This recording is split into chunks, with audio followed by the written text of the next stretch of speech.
Con gusto. Ahora sí. Ahora sí. Y creo que ahí está ya la presentación.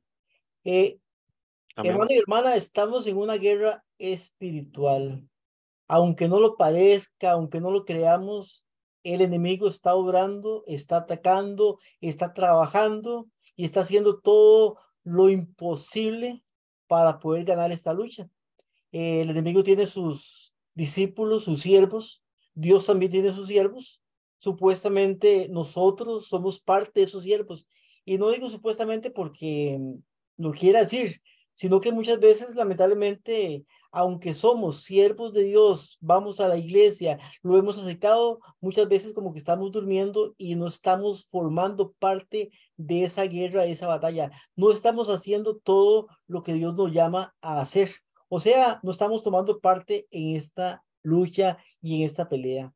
Bueno, para poder conocer el campo de batalla, también Dios nos ha instruido por medio de la profecía, por medio de la Biblia, por medio de la palabra. En este caso estamos estudiando Apocalipsis para que estemos precavidos, prevenidos de los eventos finales y podamos conocer las cosas antes de que acontezcan, antes de que ocurran, ya podemos saber. Por eso, aparte de estar prevenidos, aparte de esto, podemos prevenir a otras personas de lo que va a acontecer y las decisiones, en este caso, que todos tenemos que tomar.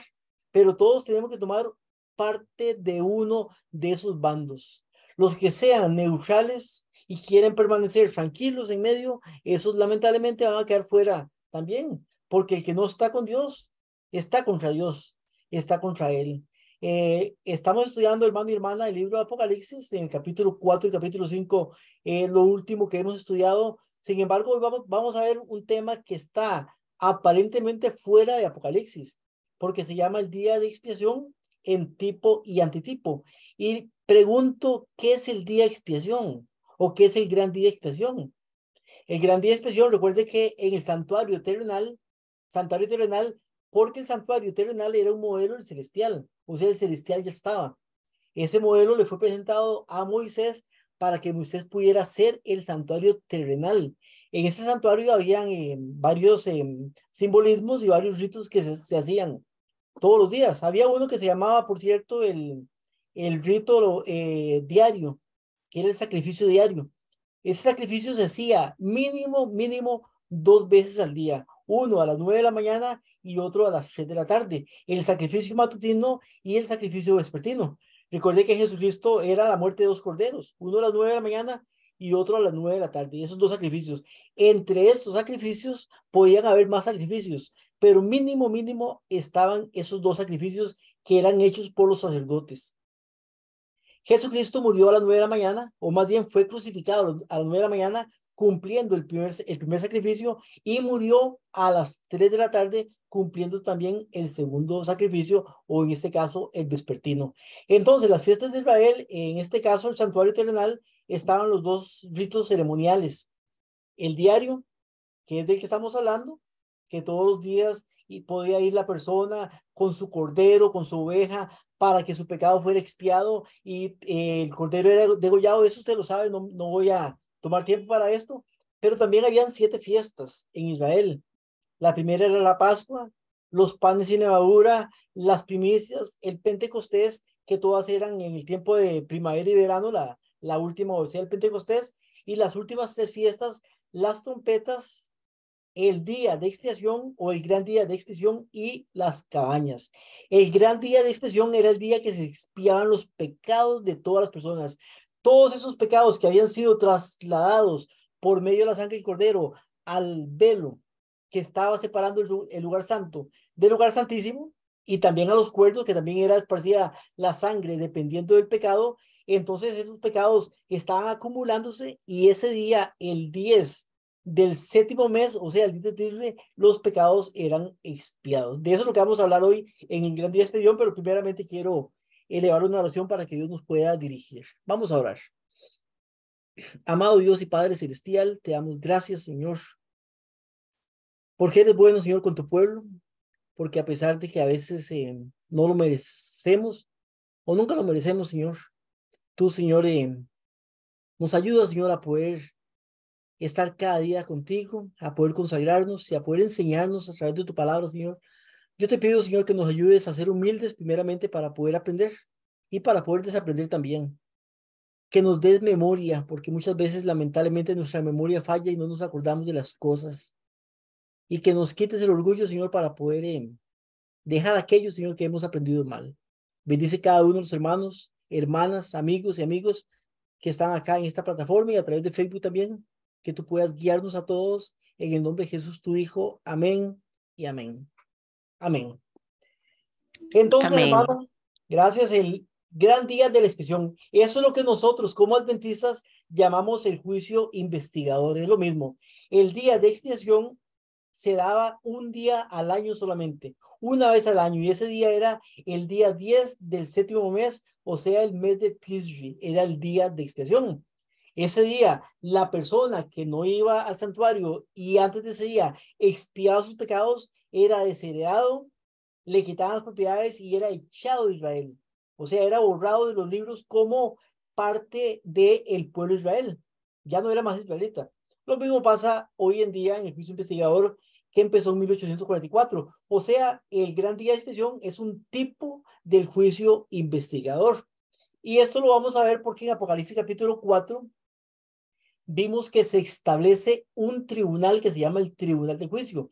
En ese tribunal de juicio vimos que está el juez que se sentó y los libros son abiertos, están los 24 ancianos, están los ángeles, está los seres vivientes. Entonces vemos varios personajes acá y vamos a verlos en el tipo para ver el antitipo. Ahora, el tipo es un evento que ya sucedió y eso se llama tipo. Usted tal vez ha oído la palabra tipo y antitipo. Tipo ya sucedió. Antitipo es el mismo evento en el futuro, pero tal vez en otras circunstancias. Por ejemplo, entonces, bueno, aquí quiero leer. El antitipo es el doble cumplimiento en el futuro. Por ejemplo, el diluvio. Ustedes ven ahí el arca, eso ya sucedió. Es un tipo, una historia que ya sucedió, una historia verdadera. Pero también hay un antitipo en el tiempo del fin.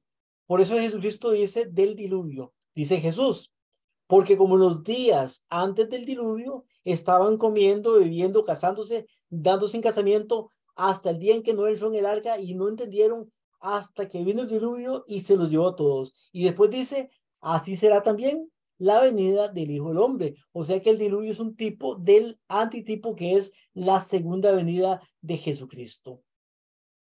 Todos haciendo lo que quieren, menos servir a Dios o entregarse a Dios en este caso, y viene el día del Señor, la segunda venida, y lamentablemente muchos van a quedar fuera, como pasó en el diluvio, que solamente 8 fueron salvos. Esperamos que esta vez sean más. Otro tipo, el otro tipo, ustedes pueden ver aquí, según Daniel capítulo 3, que el rey Nabucodonosor levantó una estatua para que todos la adoren. Es un tipo, una historia que ya pasó, una historia verdadera, una historia que sucedió verdaderamente.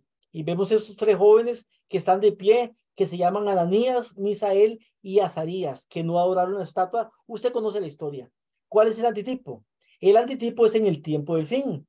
En el tiempo del fin, cuando también van a levantar una imagen, en este caso para adorarla, esa imagen, en este caso era una imagen, una estatua, pero ahora va a ser la imagen de la bestia, que es un día contrario al día establecido por Dios, que va a suceder también en el tiempo del fin. Entonces, el doble cumplimiento del tipo, la estatua del rey Nabucodonosor, y lo que sucedió, un decreto de muerte para aquellos que no adoren la estatua. Lo mismo va a suceder en el tiempo del fin, un decreto de muerte para aquellos que no guarden el domingo como día del Señor, y aquellos pocos como Ananías, Misael y Azarías que sí lo hagan, entonces van a ser condenados a muerte. Un tipo, José y sus hermanos. ¿Quién vendió a José?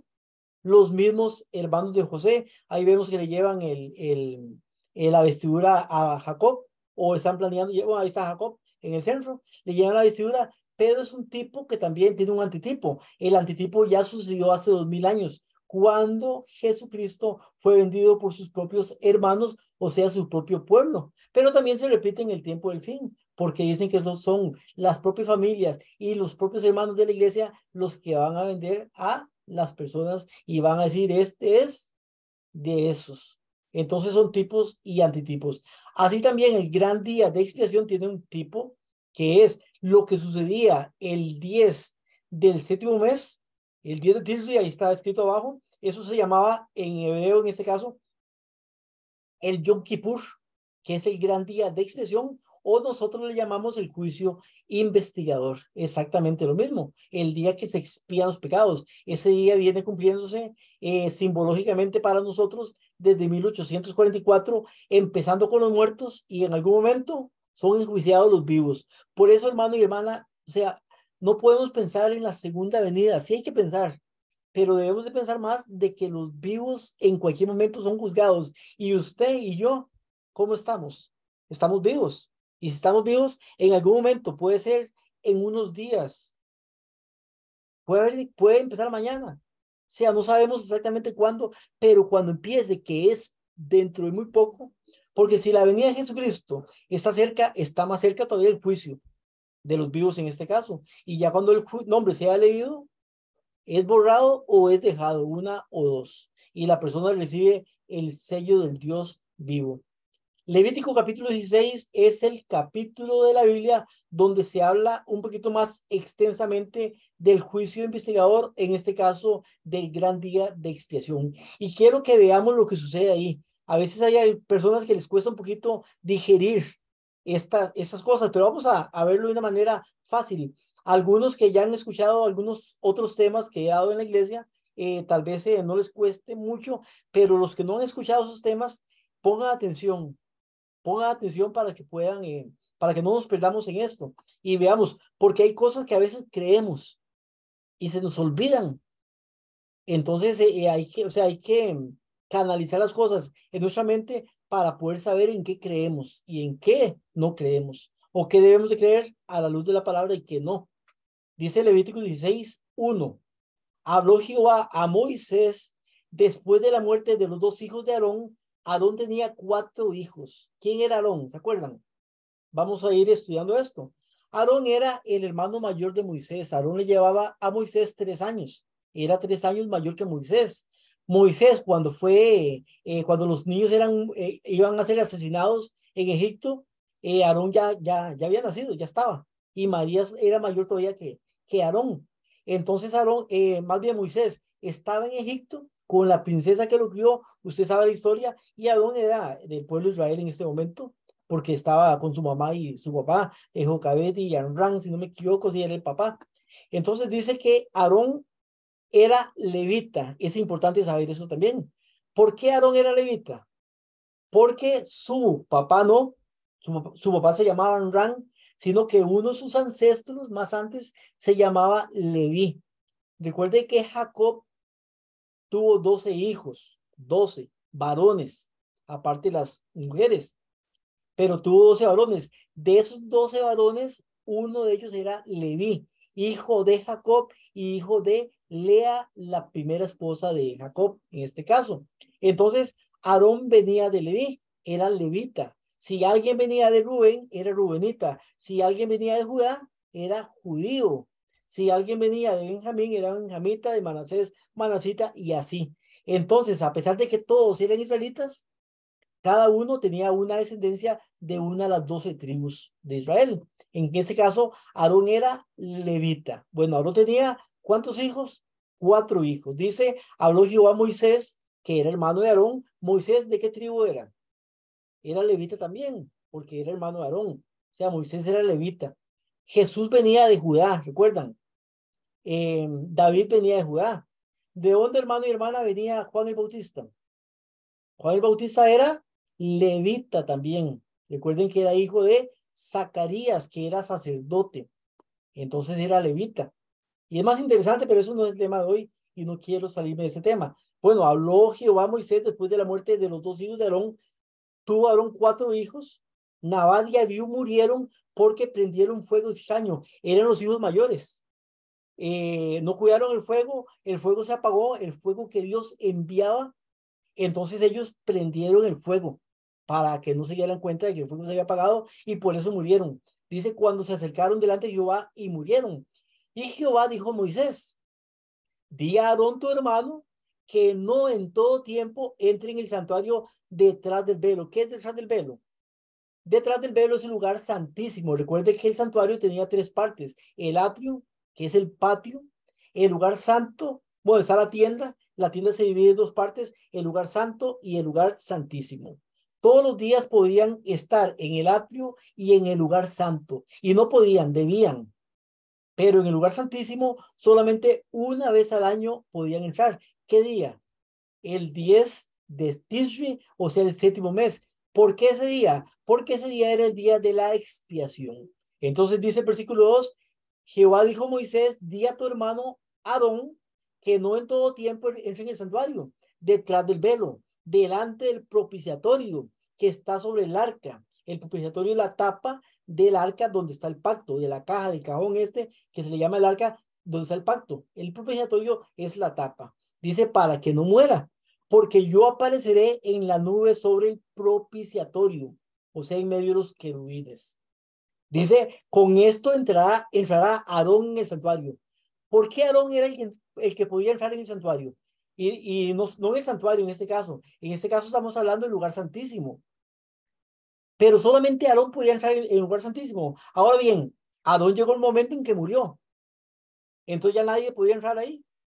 Sí podía entrar otro, porque Aarón era el sumo sacerdote. O sea, el que podía entrar era el sumo sacerdote. Cuando Aarón murió, siguió de sumo sacerdote uno de los cuatro hijos de Aarón, el tercero en este caso. Los dos primeros murieron porque prendieron fuego extraño. El tercero se llamaba Eleazar. Eleazar quedó como sumo sacerdote, era el que podía entrar en el lugar santísimo en el día de la expiación. Después de Eleazar, cuando murió, ahí siguió ¿cómo se llama? La heredad de este ministerio del sacerdocio, en este caso el sumo sacerdote. Pero en Israel había solamente un sumo sacerdote, solamente uno. Si moría, era otro, pero siempre había un sumo sacerdote. Ahora dice, y ponga atención a esto, hermano y hermana, porque es importante. Con esto entrará Aarón en el santuario, con un becerro para expiación y con un carnero para holocausto. ¿Cuántos animalitos? Dos animalitos, pero uno era para expiación y otro para el holocausto. Usted tal vez pensaba que la expiación y el holocausto es lo mismo, pero no es lo mismo, y ya vamos a ver que es diferente. Versículo 4 dice, se vestirá la túnica de santo lino, o sea, y sobre su cuerpo tendrá calzoncillos de lino, se ceñirá el cinto de lino, con la mitra de lino se cubrirá, son santas vestiduras, con ellas se ha de vestir después de lavar su cuerpo con agua. Hasta las vestiduras que debía de vestir el sumo sacerdote eran señaladas por Dios en este caso, o sea, todo eso estaba escrito. Pero lo importante acá es que el que entra al lugar santísimo es Aarón, el sumo sacerdote, y entra, antes de esto, dice que va a entrar con un becerro para expiación y un carnero para holocausto. Ok. Levítico 16:5 dice, ¿para quién era el becerro y para quién era el carnero? Eso es importante que lo podamos entender porque estamos leyendo este otro versículo. Y voy para atrás otra vez. Con esto entrará Aarón en el santuario, un becerro para expiación y un carnero para holocausto. Ese carnero y ese becerro eran para él. Pero vamos a ver que no solamente para él, y vamos a verlo en unos momentos. Levítico 16:5 dice, y para la congregación, o sea que los primeros, el becerro y el carnero eran para él. Pero dice, y para la congregación de los hijos de Israel tomará dos machos cabríos para expiación y un carnero para holocausto. Entonces vemos aquí tres animalitos más y dos que habían al principio. ¿Cuántos tenemos? Tenemos cinco animalitos aquí. Entonces vamos a ir viendo esto que es importante. Levítico 16:6 dice, y hará traer a Aarón el becerro de la expiación, que es suyo. Recuerde que para él era un becerro y un carnero. Ese becerro para expiación que es suyo, o sea, para él, ese lo va a traer, dice el versículo 6, y hará reconciliación por sí. ¿Quién es sí? Sí es Aarón. el sumo sacerdote. O sea, con ese becerro va a ser expiación para él y para su casa. ¿Quién es su casa? La casa de Aarón son los hijos de Aarón. Esa es la casa de Aarón. Aarón y sus hijos. ¿Cuántos hijos tenía Aarón? Aarón tenía 2 hijos, porque eran 4, pero ya 2 habían muerto, ahora quedaban 2 hijos. Ahora, si esos hijos tenían más hijos, o sea, nietos de Aarón, serían siempre de la casa de Aarón. Entonces, al principio había un sumo sacerdote, Aarón. Sacerdotes, los hijos de Aarón. ¿Cuántos eran? Eran 2. ¿Cuántos sacerdotes habían en total? 3 con Aarón, que Aarón era sumo sacerdote. Era sacerdote, pero sumo sacerdote. Y Eleazar y el otro se llamaba Merari. Y Merari eran los sacerdotes. Pero cuando Merari y Eleazar tuvieron hijos, esos hijos llegaron también a ser sacerdotes. Entonces ya no eran 3, sino que eran más. Y cuando ahora murió Aarón y quedó de sumo sacerdote Eleazar, estaba Eleazar de sumo sacerdote, pero estaba su hermano Merari y todos los hijos de ellos 2 eran sacerdotes. Y así se fueron multiplicando por tiempo. Pero vamos a ver esto un poquito. Lo importante aquí es que Aarón trae el becerro de la expiación, que es para él y él hace reconciliación no solamente por él, sino por él y por su casa. Entonces vemos importante, este becerro de expiación es para él y para su casa, o sea, para su familia. La familia no es para atrás, la familia es de él para adelante. Aarón, los hijos de Aarón y después ahí los que sigan para allá. Por cierto, Juan el Bautista era del linaje de Aarón. Él venía de Aarón, Juan el Bautista. Eso lo pueden buscar en alguna concordancia y bueno, ahí les pueden decir. Levítico 16:7. Después tomará Aarón los 2 machos cabríos. ¿Para quién eran los machos cabríos? Era para la congregación. No era para Aarón y su familia, sino para la congregación. Dice, después tomará los 2 machos cabríos, los presentará delante de Jehová a la puerta del tabernáculo de reunión. Dice que toma 2 machos cabríos. ¿Cuántos machos cabríos? 2 machos cabríos. Y echará suertes. Suertes como tirar la moneda. Es algo así. Dice que va a echar suertes sobre los 2 machos cabríos. Y dice como tirar la moneda, y si la suerte cae por uno, ese es para Jehová y el otro es para Azazel. O sea, uno de esos machos cabríos se va a representar a Jehová y el otro va a representar simbólicamente a Azazel, que es Satanás. Entonces vemos que se echan 2 suertes por esos machos cabríos. Uno de ellos va a morir y el otro va a vivir momentáneamente. Levítico 16:9. Estamos leyendo solamente. Ahorita explicamos un poquito más. Levítico 16:9 dice, hará traer Aarón. ¿Quién es Aarón? El sumo sacerdote. El macho cabrío sobre el cual cayere la suerte por Jehová. Recuerde que uno cayó la suerte y ese representa a Jehová. Y lo ofrecerá en expiación. De los 2 machos cabríos, ¿cuál era ofrecido en expiación? El que caía la suerte, o sea, el que representaba a Jehová. Ese era el que moría. Mas el macho cabrío sobre el cual cayere la suerte por Azazel, lo presentará vivo delante de Jehová para hacer la reconciliación sobre él y enviarlo a Azazel al desierto. Ok. Entonces vamos explicando. Y esto lo voy a explicar varias veces para que usted le quede un poquito grabado, para que pueda poner atención. Para Aarón y su familia, ¿ok? ¿Quién es Aarón? El sumo sacerdote. Entonces podríamos decir, para el sumo sacerdote y su familia.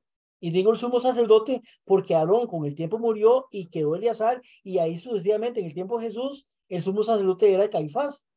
Y Anás había sido sumo sacerdote antes de Caifás. Pero ya ahí fueron cambiando. Bueno, entonces, para Aarón y para su familia, un becerro para expiación y un carnero para holocausto. Eso lo dice Levítico 16:3, que ya lo leímos. ¿Qué es expiación? Expiación es un sacrificio por el pecado. O sea que el animalito muere por el pecado. Holocausto es un sacrificio por ofrenda, o sea, por agradecimiento, una ofrenda que yo estoy agradecido por tal y tal y tal cosa, entonces hago un sacrificio por ofrenda, no por pecado, sino por ofrenda o por agradecimiento. Es diferente. Entonces recuerde que una cosa es expiación y otra cosa es holocausto. Las dos traen muerte de un cordero, pero una es para sacrificio por el pecado y la otra es un sacrificio por ofrenda o por agradecimiento. Es diferente. ¿Qué es un becerro? Porque a veces, bueno, no sabemos qué es un becerro, pero un becerro es el ternero, le decimos en Costa Rica, bueno, por lo menos aquí la mayoría le dicen terneros, es el crío de la vaca que no pasa de 2 años, o sea, el pequeñito, se llama el ternero o el becerro en este caso.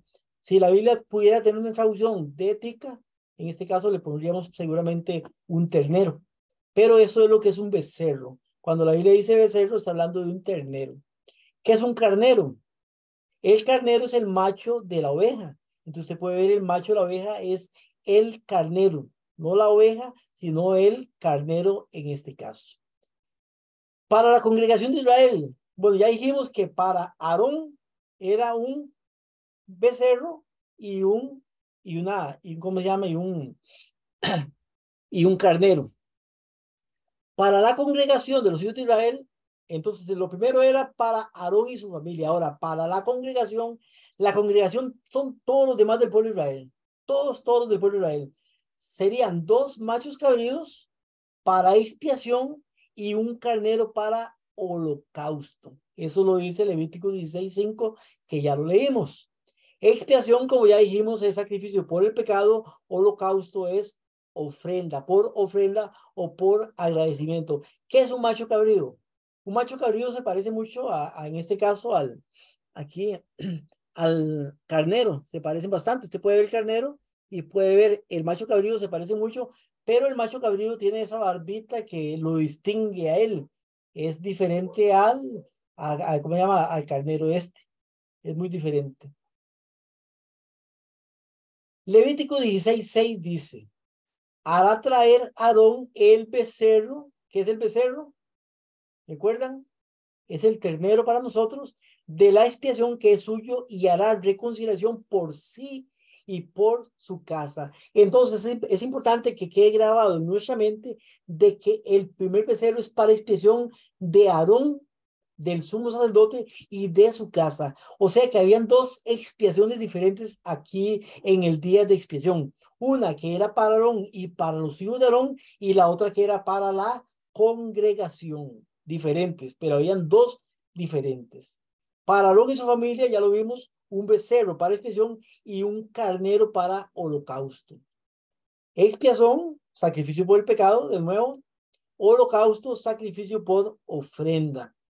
Levítico 16:7. Después dice Aarón, tomará 2 machos cabríos y los presentará delante de Jehová a la puerta del tabernáculo de reunión. Ahí vemos a Aarón, en este caso al sumo sacerdote. No podríamos decir Aarón porque podría ser otro sumo sacerdote. De hecho, el sumo sacerdote es una simbología de Jesucristo, que es nuestro gran sumo sacerdote. Si este es el sumo sacerdote, ¿quiénes son los que están a la par? Los que están a la par son sacerdotes, o sea, podrían ser hijos de Aarón o familiares descendientes de Aarón en este caso. Aquí vemos los 2 machos cabríos, los dos, y se echan las suertes ahí. Una suerte va a caer sobre uno, la otra sobre el otro. Uno va a representar a Jehová y el otro representa a Azazel, que es el mismo Satanás. Entonces era algo que se hacía acá. Ahí está la gente viendo ¿cómo se llama? Lo que sucede en el día 10 de Tisri. Levítico 16:8 dice, echará suertes Aarón sobre los 2 machos cabríos. Una suerte por Jehová y la otra suerte por Azazel. Lo estamos repitiendo, pero no se preocupe porque así le va a quedar más grabado. Hará traer Aarón el macho cabrío sobre el cual cayere la suerte por Jehová, o sea, el que representa a Jehová, y lo ofrecerá en expiación. Mas el macho cabrío sobre el cual cayere la suerte por Azazel, lo presentará vivo delante de Jehová para la reconciliación sobre él y para enviarlo a Azazel al desierto. Para la congregación de los hijos de Israel, entonces 2 machos cabríos para expiación y un carnero para holocausto. ¿Holocausto qué era? Es agradecimiento, es ofrenda por agradecimiento, no por pecado. Expiación es por pecado. Entonces ya vimos esto y lo vemos otra vez acá. Holocausto, sacrificio por ofrenda o por agradecimiento. Entonces, hermano y hermana, lo primero que vamos a recordar, algunos tal vez y otros vamos a aprender tal vez, pero dice quiénes podían fungir como sacerdotes y ofrecer sacrificios en el santuario. Y eso ya yo lo he visto en la iglesia por lo menos, pero es muy importante poderlo saber. Eh, Lamentablemente mucha gente en la iglesia, este tema no se toca, primeramente, este tema casi no se toca. Como no se toca, no se comprende mucho. Y mucha gente está enredada en las definiciones y piensan que todos los levitas son sacerdotes, pero la Biblia no dice eso. Nos dice este libro que ahorita vemos el título, Patriarcas y Profetas, dice, por instrucción divina se apartó a la tribu de Leví para el servicio del santuario. En tiempos anteriores, cada hombre era sacerdote de su propia casa. Recuerden a Abraham, a Noé, a Adán, etcétera, etcétera. Eran sacerdotes de su propia casa. En los días de Abraham, por derecho de nacimiento, el sacerdocio recaía sobre el hijo mayor, que era una de las bendiciones que iba a tener Jacob. Ahora, en lugar del primogénito de todo Israel, ahora, en el tiempo del Éxodo, el Señor escogió a la tribu de Leví para trabajar en el santuario. Oiga bien, y oiga las palabras. Escogió a la tribu de Leví para trabajar en el santuario. Mediante este gran honor, Dios manifestó su aprobación por la fidelidad de los levitas, tanto por haberse adherido a su servicio como por haber ejecutado sus juicios cuando Israel apostató al rendir culto al becerro de oro. ¿Se acuerdan de la historia del becerro de oro en el tiempo de Aarón, que después, poquito tiempo después de las tablas de la ley, ya estaban adorando un becerro? Sigue diciendo la cita. El sacerdocio, no obstante, se restringió a la familia de Aarón. ¿Era Aarón el único levita? No. Habían muchos levitas. Es más, habían miles de levitas en el tiempo de Aarón. Miles de levitas. Si no me equivoco, eran 22,000 levitas y un numerito más por ahí. Ahí está en el libro de Números. Pero de esos levitas, el único que podía ejercer el sacerdocio era Aarón y su familia. ¿Cuántos hijos tenía Aarón? Tenía 4 hijos. Ahora, nietos no nos dice en ese momento, pero tenía 4 hijos y los nietos iban ahí para allá. Entonces, no todos los levitas podían ser sacerdotes. Importante. Dice, Aarón y sus hijos fueron los únicos a quienes se les permitió ministrar ante el Señor. El resto de la tribu, ¿de cuál tribu? De la tribu de Leví, estamos hablando de Leví. El resto de la tribu de Leví se le encargó el cuidado del tabernáculo y de su mobiliario. Además, debían de ayudar a los sacerdotes en su ministerio. ¿Quiénes son los sacerdotes? Aarón y sus hijos. Pero no podían los levitas ofrecer sacrificios, ni quemar incienso, ni mirar los lugares santos, ni mirar los santos objetos, digo, hasta que estuvieran cubiertos. Ahí está la cita, pero eso no lo dice solamente esta cita, eso lo dice la Biblia también. Y es importante que lo podamos entender porque mucha gente piensa que todos los levitas eran sacerdotes. Y dicen, ¿quiénes eran los sacerdotes? Los levitas. Y no es así. Para ser sacerdote había que ser levita, pero levita descendiente de Aarón. Vemos la genealogía de Leví. Leví vivió muchos años antes de Aarón, muchísimos años. Pero Leví tuvo 3 hijos. Uno se llamó Gerson, el otro se llamó Coat y el otro se llamó Merari. Gerson, Coat y Merari. De Gerson vienen descendientes. De Coat vienen descendientes. De Merari vienen descendientes. Todos esos descendientes que vienen de ellos 3 son levitas todos. ¿Por qué levitas? Porque aunque sean gersonitas, aunque sean coatitas, aunque sean meraritas, todos eran levitas. Entonces todos sus descendientes, igual que ellos, son levitas todos. Pero para poder ser sacerdote, no tenía que ser solamente, o sea, no podía ser un gersonita, no podía ser un merarita, tenía que ser aronita, o sea, descendiente de Aarón. Aarón venía de Coat, pero aún así, de los descendientes de Coat, no todos podían ser sacerdotes, solamente Aarón y sus hijos. Ahí vemos más todavía para allá. Vemos Leví, los hijos de Leví, vemos de Gerson y las ramas que se entiende de Gerson, vemos Coat y ahí sus ramas y Merari, pero de Coat viene Amram y de Amram viene Aarón. Amram tuvo dos hijos varones, Aarón y Moisés. Los hijos de Moisés no podían ejercer el sacerdocio, aunque eran levitas también.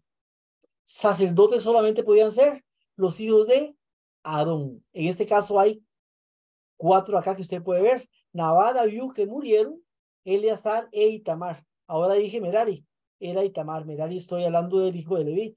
Pero bueno, me equivoqué ahí, es Itamar. Y después vemos a Fines, que era hijo de Eleazar, que fue el tercer sumo sacerdote en este caso. Pero ahí va la línea. Entonces, para ser sacerdote, tenía que ser hijo de Aarón, solamente.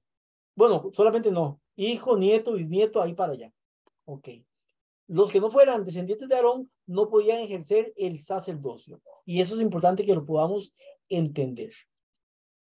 Para poder confirmar esto, vamos a ver un momentito la hora, porque no quiero. Ay, Dios mío, qué tarde se me hizo ya. Bueno, para poder confirmar esto, leemos Números capítulo 3, versículo 1, dice, esta es la descendencia de Aarón y de Moisés, como quedó registrada cuando el Señor le habló a Moisés en el monte Sinaí. Los nombres de los hijos de Aarón eran Nabat, el mayor, y Abiú, Eleazar e Itamar. Versículo 3, estos hijos de Aarón fueron ungidos y ordenados para ministrar como sacerdotes. ¿Quiénes? Los hijos de Aarón. ¿Cuántos levitas habían? Habían como 20,000 levitas, más de 20,000 levitas. Pero solamente los hijos de Aarón, los 4 hijos, fueron ordenados para ministrar como sacerdotes. Pero Nabal y Abiú murieron en la presencia del Señor en el desierto Sinaí, cuando quemaron ante el Señor una clase de fuego diferente a la que él había ordenado. Ya que ellos no tuvieron hijos, solo Eleazar e Itamar quedaron para ministrar como sacerdotes junto con su padre Aarón. Otro, sigue la cita, Números 3:5, el que sigue dice, entonces el Señor le dijo a Moisés, llama a los de la tribu de Leví. Recuerde que habían como 22,000 levitas, que pasen adelante y preséntalos al sacerdote Aarón para que sean sus ayudantes. ¿Qué eran los levitas? Ayudantes de los sacerdotes. Y vea cómo lo dice.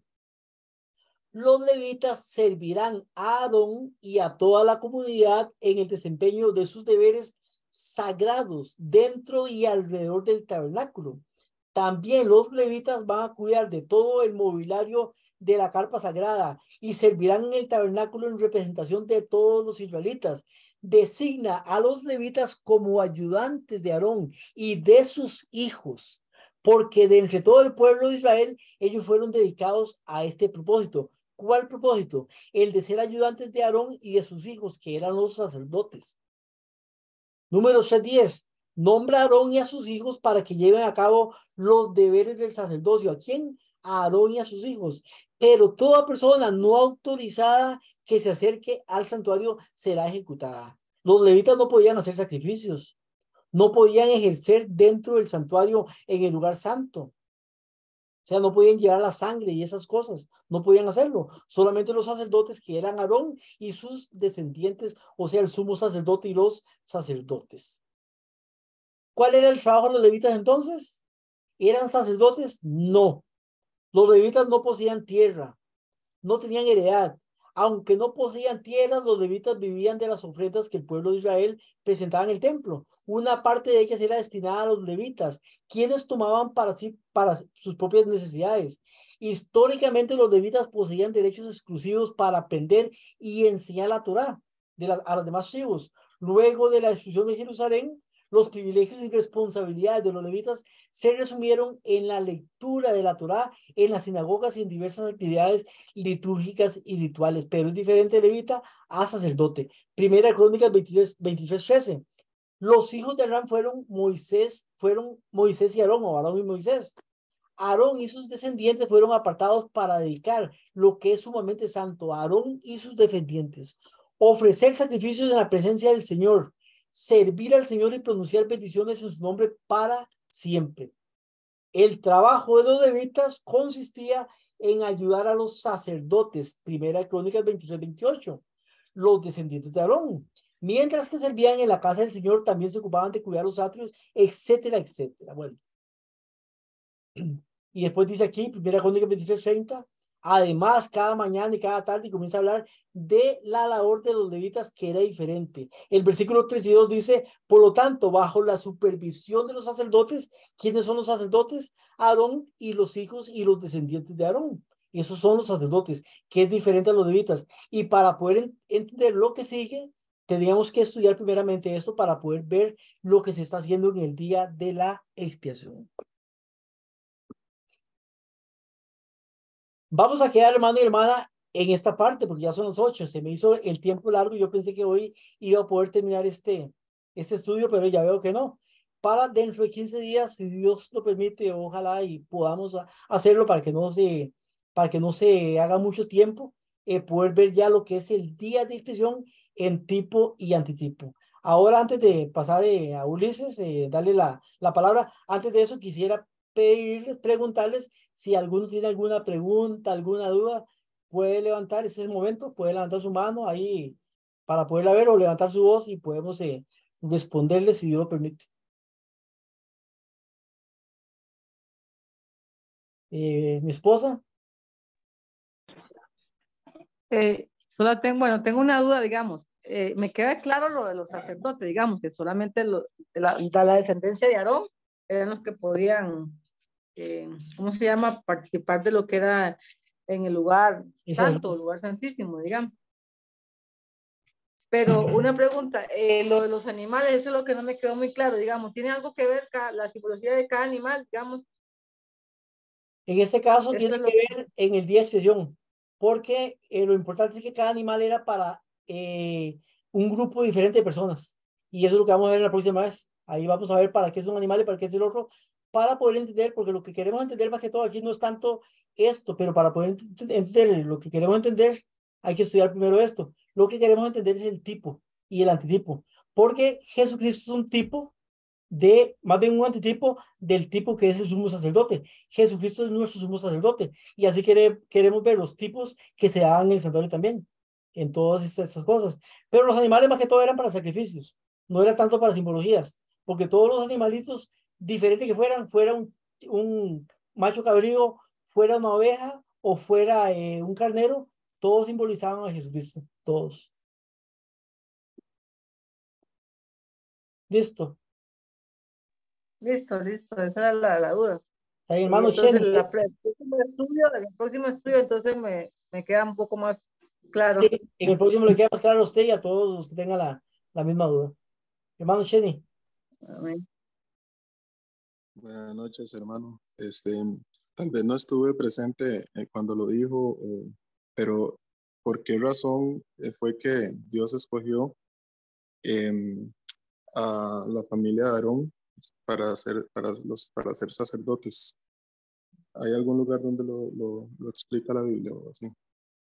No, realmente que no hay digamos, una definición o explicación de por qué escogió a Aarón. De toda la tribu de Leví, Ujú, escogió toda la tribu para los servicios del santuario, a toda la tribu de Leví, que eran, ya lo ujú, dije más antes, más o menos unos 22,000 levitas en ese tiempo. Muchos años después, ya cuando Jesús vino a la tierra, eran mucho más, eran muchísimos más, pero en ese tiempo eran 22,000, sin embargo, solamente la tribu de Aarón. Tal vez tenía que escoger algún archivo que no fuera muy grande, porque si no, tal vez, digo yo, podría ser, para que se pudiera definir quién era el sacerdote, quiénes eran el sumo sacerdote, los sacerdotes, y ahí podía haber la herencia. De hecho, cuando vemos una historia que se llama la historia de Coré, ¿te acuerdas de Coré? Que Coré quería ejercer el sacerdocio y Coré era una persona capacitada, muy capacitada. Tenía ¿cómo se llama? Todas las características para poder ser un gran sacerdote, pero no podía ser sacerdote. ¿Por qué no podía? Porque no venía de Aarón, venía de Leví, era levita y venía, creo que era de Gerson, si no me equivoco, pero no venía de Aarón. Al no venir de Aarón no podía y él quería hacerlo. Y él decía, ¿por qué no? O sea, porque yo no puedo. Entonces Dios tuvo que presentar juicio y recuerden que se abrió la tierra y cayó Coré y toda su familia fueron tragados por la tierra. Después descendió fuego y murieron los demás porque no obedecieron lo que Dios quería. Entonces, Dios ya había dicho, ya estipulado, ahora no dice por qué, pero ya había dicho que Aarón era el sumo sacerdote y que solamente los hijos de Aarón y los descendientes de Aarón podían ejercer eso. Por eso, ¿cómo se llama? Caifás y Anás eran sacerdotes o sumos sacerdotes porque venían de Aarón. Ellos no venían de otro levita. Eran levitas, pero descendientes de Aarón. Pero sí, la pregunta no, hermano, no hay una explicación de por qué Aarón. Está bien, muchas gracias, hermano. Con mucho gusto. ¿Alguna otra pregunta? Entonces creo que dentro de 15 días nos estaríamos viendo, si Dios lo permite. Hermano Ulises. Amén, hermano. Para contestar la pregunta es porque el Señor así lo decidió, ¿verdad? Entonces, hay que seguir su palabra. Sí. Muchas gracias, hermano, ¿verdad? Por este nuevo estudio, ¿verdad? De lo que es el día de expiación en tipo y antitipo, ¿verdad? La diferencia entre los sacrificios, ¿verdad? Bastante interesante y esperando, pues, obviamente que la próxima vez continuemos con los estudios.